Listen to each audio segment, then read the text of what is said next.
Hello बच्चों, आप देख रहे हैं एनसीईआरटी विद छाया। अभी तक आपने मेरे चैनल को सब्सक्राइब नहीं किया है तो सब्सक्राइब ज़रूर से कर लें। तो बच्चों, पार्ट 1 वीडियो में हमने क्लास 5 रिमझिम पाठ्यपुस्तक का चैप्टर नंबर 2 फसलों का त्यौहार इसकी एक्सप्लेनेशन की थी। अब प्रश्नोत्तर मौसम का अंदाज। खिचड़ी में ऐसन जाड़ा हम पहले कबो ना देखनी। यहाँ तुम खिचड़ी से क्या मतलब निकाल रही हो? यहाँ खिचड़ी का मतलब मकर संक्रांति के त्योहार से है, जो जनवरी मध्य में मनाया जाता है। अगला प्रश्न है, क्या कभी ऐसा हो सकता है कि सूरज बिल्कुल ही ना निकले? अगर ऐसा हो तो क्या होगा? यदि सूरज नहीं निकलेगा तो जीवन असंभव होगा। चारों ओर अंधेरा छा जाएगा, ठंड बढ़ जाएगी क्योंकि सूरज से हमें गर्माहट मिलती है। पेड़ पौधे अपना खाना सूरज की किरणों से बनाते हैं। यदि सूरज नहीं निकलेगा तो फसलें नहीं होंगी। इसी तरह की बहुत सारी समस्याएं उत्पन्न हो जाएंगी। अगला प्रश्न क्या है? बाहर देखने से समय का अंदाजा क्यों नहीं हो पा रहा था? जिनके पास घड़ी नहीं होती है वे समय का अनुमान किस तरह लगाते हैं? इसमें पहले क्या पूछा गया है? बाहर देखने से समय का अंदाजा क्यों नहीं हो पा रहा था? क्योंकि ठंड और कोहरे के कारण सूरज दिखाई ही नहीं दे रहा था। उसके बाद क्या पूछा गया? जिसके पास घड़ी ही नहीं होती वे समय का अनुमान किस तरह लगाते हैं? जिनके पास घड़ी नहीं होती वे समय का अंदाजा सूरज की गति और उसकी चमक से लगाते हैं। अगला प्रश्न है तुम्हारी जुबान। आज ई लोग के उठे के नईखे खा, जा भाग के देख केरा के पत्ता आयल की ना। इन वाक्यों को अपने घर की भाषा में लिखो। बच्चों, इन पंक्तियों में भोजपुरी भाषा का प्रयोग है। आपको इन पंक्तियों को अपनी भाषा में लिखना है। क्या लिखा है? आज ई लोग के उठे के नईखे का। आज ये लोग उठेंगे नहीं क्या? जा भाग के देख केरा के पत्ता आयल की ना। जाओ भाग कर देखो केरा मतलब केला के पत्ता आए कि नहीं। ठीक है, ये प्रश्न आपका कंप्लीट हो गया। अगला प्रश्न क्या है? भारत तेरे रंग अनेक।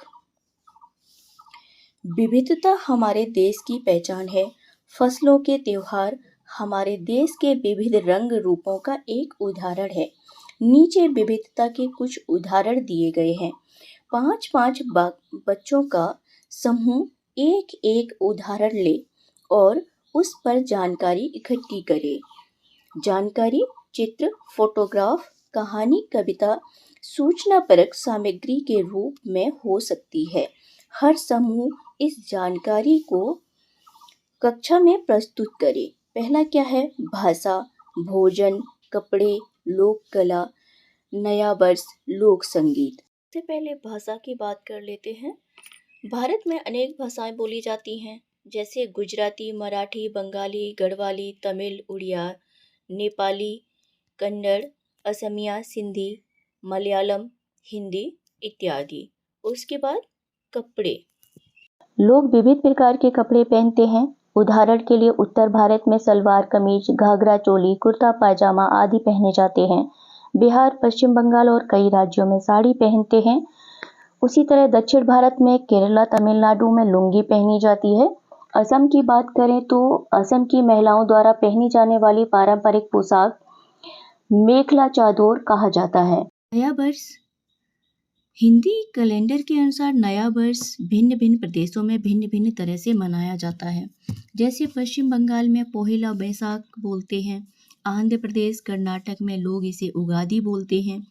गुड़ी पड़वा महाराष्ट्र में मनाते हैं और पंजाब में बैसाखी के नाम से मनाते हैं। केरल में विशु के नाम से, तमिलनाडु में पुथांडु बोला जाता है। उसके बाद भोजन की बात करें तो अलग अलग राज्यों में अलग अलग प्रकार के भोजन मिलते हैं। जैसे पंजाब में सरसों का साग, मक्के की रोटी, छोले भटूरे, राजमा ये फेमस है। और दक्षिण भारत का इडली, डोसा, सांभर ये प्रसिद्ध है। उसके बाद में गुजरात गुजरात का ढोकला, थेपला, खाखरबाड़ी, खाखरा। उसके बाद में पश्चिम बंगाल का मच्छी भात, सूक्तो, मिष्टी दोई, रसगुल्ला। उसके बाद राजस्थान का दाल बाटी चूरमा, गट्टे की सब्जी, ये सब प्रसिद्ध हैं। उसके बाद लोक कला। प्रत्येक प्रांत की लोक कला वहाँ की संस्कृति का परिचय देती है। जैसे बिहार की मधुबनी, दक्षिण भारत की चित्तर, तंजावुर तमिलनाडु की, उसके बाद में थंगक तिब्बत, पाटचित्र उड़ीसा की, पिछवई तथा फड़ राजस्थान, बाटिक दक्षिण भारत तथा बंगाल की। उसके बाद लोक संगीत। अलग भाषा और संस्कृति होने से लोक संगीत भी अलग होता है। भारत के लोक संगीत में अलग प्रांतों की लोक गीतों की व्यापक परंपरा चली आ रही है।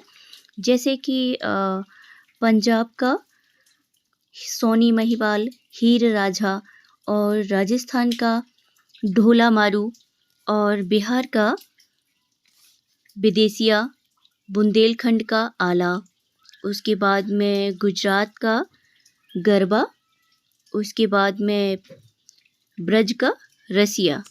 आप और भी लिख सकते हैं। अगला प्रश्न क्या है? तुम्हें कौन सा त्योहार सबसे अच्छा लगता है और क्यों? इस दिन तुम्हारी दिनचर्या क्या रहती है? बताओ तुम्हें कौन सा त्योहार सबसे अच्छा लगता है। मुझे होली का त्योहार सबसे अच्छा लगता है, क्योंकि यह त्योहार बुराई पर अच्छाई की जीत के जश्न के तौर पर मनाया जाता है। देश भर में रंगों के त्योहार की धूम मचती है, इसलिए मुझे यह त्योहार सबसे अच्छा लगता है। और उस दिन मैं अपनी दिनचर्या की बात करूं तो मन बड़ा ही आनंदित रहता है, और हम सारे दोस्त मिलकर एक दूजे पर खूब रंग उड़ेलते हैं। बड़े हर्षोल्लास के साथ हम होली मनाते हैं। उसके बाद हम सभी को मीठी स्वादिष्ट प्यार भरी गुजिया खिलाकर गले मिलते हैं और होली की यानी कि रंगों के त्योहार की ढेर सारी शुभकामनाएं देते हैं। अगला प्रश्न अन्न के बारे में। फसल के त्योहार पर तिल का बहुत महत्व होता है। तिल का किन किन रूपों में इस्तेमाल किया जाता है, पता करो। क्या है? फसल के त्योहार पर तिल का बहुत महत्व होता है। तिल का किन किन रूपों में इस्तेमाल किया जाता है, पता करो। तिल का किन किन रूपों में इस्तेमाल किया जाता है? तिल का तेल निकालते हैं और लड्डू बनाते हैं, रेवड़ी बनाते हैं, गजक भी बनती है। आप खाते हैं ना? चलिए अगला देखते हैं। क्या तुम जानती हो कि तिल से तेल बनता है और किन चीज़ों से तेल बनता है और कैसे? हो सके तो तेल की दुकान में जाकर पूछो किन किन चीज़ों से तेल बनता है। जैसे तिल से तेल बनता है ना, उसी तरह से किन किन चीज़ों से तेल बनता है। तो मूंगफली से भी तेल निकलता है, सरसों से भी तेल निकलता है, आंवला से भी तेल निकलता है, नारियल, बादाम, जैतून का भी तेल निकलता है, सूरजमुखी का भी तेल निकलता है। अगला प्रश्न क्या है? किसान और चीज़ों का सफ़र। किसान और खेती बहुत से लोगों की जानी पहचानी दुनिया का हिस्सा नहीं है। कौन? किसान और खेती बहुत से लोगों की जानी पहचानी दुनिया का हिस्सा नहीं है। किन लोगों की? विशेष रूप से शहर के ज़्यादातर लोगों को यह एहसास नहीं है कि हमारी ज़िंदगी किस हद तक इनसे जुड़ी हुई है। किससे? किसान से और खेती से। देश के कई हिस्सों में आज किसानों को जिंदा रहने के लिए बहुत मेहनत और संघर्ष करना पड़ता है। अगर यह जानने की कोशिश करें कि हम दिन भर जो चीज़ें खाते हैं वे कहाँ से आती हैं, जैसे कि दाल, चावल, रोटी, ये सब कहाँ से आती हैं, सब्जियां कहाँ से आती हैं, ये किसान ही तो उगाता है खेतों में। तो किसानों की हमारी ज़िंदगी में भूमिका को हम समझ पाएंगे, मतलब किसान हमारी ज़िंदगी में कितना महत्वपूर्ण है। आलू की पकौड़ी, बर्फ़ी, आइसक्रीम, इन 3 चीज़ों के बारे में नीचे दिए गए बिंदुओं को ध्यान में रखते हुए जानकारी इकट्ठी करो और मेरी कहानी के रूप में उसे लिखो। आलू की पकौड़ी, बर्फी और आइसक्रीम चीज़ों से बनती है। आलू की पकौड़ी किन चीज़ों से बनती है? आलू से और बेसन से। हाँ, बर्फी दूध से, आइसक्रीम दूध से। इन चीज़ों का जन्म कहाँ होता है? आलू का जन्म कहाँ होता है? खेतों में। पकौड़ी के लिए बेसन कहाँ से आता है? चना पीसकर बेसन बनता है, तो चना भी खेतों में पैदा होता है। अब दूध कहाँ से आता है? दूध गाय या भैंस का होता है, तो गाय और भैंस कौन रखता है? या तो ग्वाले रखते हैं या फिर किसान रखते हैं। हम तक पहुँचने का उनका सफ़र क्या है? हम तक पहुँचने के सफ़र में किसान व्यापारियों को देता है, व्यापारी कंपनियों को देते हैं, उसके बाद छोटे दुकानदारों के पास पहुँचता है, फिर वो हम तक पहुँचता है। किन किन हाथों से होकर हम तक पहुँचती हैं ये चीज़ें?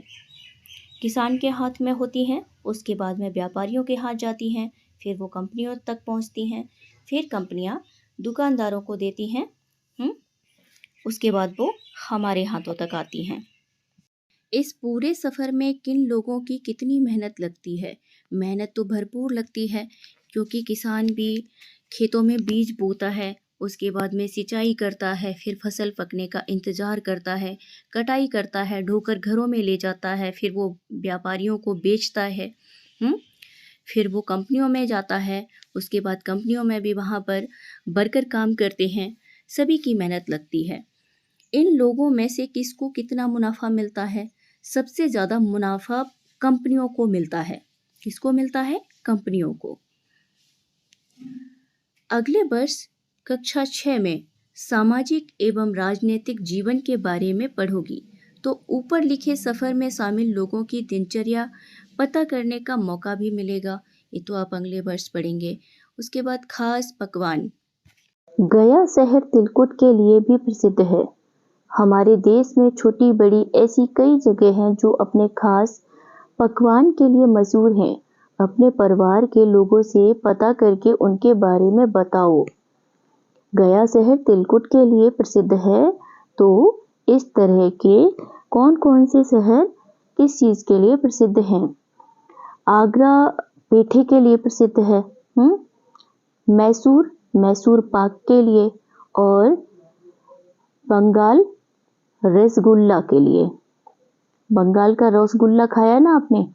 हाँ, चलिए अगला प्रश्न देखते हैं। पिछले 2 वर्षों में तुमने काम वाले शब्दों के बारे में जाना। इन शब्दों को क्रिया भी कहते हैं, क्योंकि क्रिया का संबंध कोई काम करने से है। नीचे खिचड़ी बनाने की विधि दी गई है। इसमें बीच बीच में कुछ क्रियाएं छूट गई हैं। उचित क्रियाओं का प्रयोग करते हुए इसे पूरा करो। कौन सी हैं क्रियाएं? छौंकना, पीसना, पकाना, धोना, परोसना, भूनना। बंगाली खिचड़ी 5 व्यक्तियों के लिए, ये सामग्री दी गई है, ये मात्रा दी गई है। उसके बाद में यहाँ पर विधि दी गई है। अब इसमें इन क्रियाओं का प्रयोग करना है। विधि क्या है? इलायची, दालचीनी और लौंग में थोड़ा थोड़ा पानी 1 छोटा चम्मच डालते हुए पीस लो। हम यहाँ भरेंगे पीस लो। उसके बाद में अदरक और लहसुन को इकट्ठा पीस कर पेस्ट बनाओ। दाल को कढ़ाई में डालो और मध्यम आंच पर सुनहरी भूरी होने तक भून लो। अब दाल निकाल कर क्या करना है? धो लो। तेल को कुकर में डालकर गरम करो। तेल गरम हो जाने पर तेज पत्ते और जीरा डालो। जीरा जब चटकने लगे तो प्याज डालकर सुनहरा भूरा होने तक भूनो। अब अदरक लहसुन का पेस्ट डालकर कुछ मिनट तक क्या करना है? भूनो। यहाँ पर लिखेंगे भूनो। धुली हुई दाल, चावल और सब्जी क्या करना है? डालो और अच्छी तरह मिलाओ। शेष पानी 4 प्याले डालकर एक बार चलाओ। कुकर बंद करो। तेज आंच पर पूर्ण प्रेशर आने दो।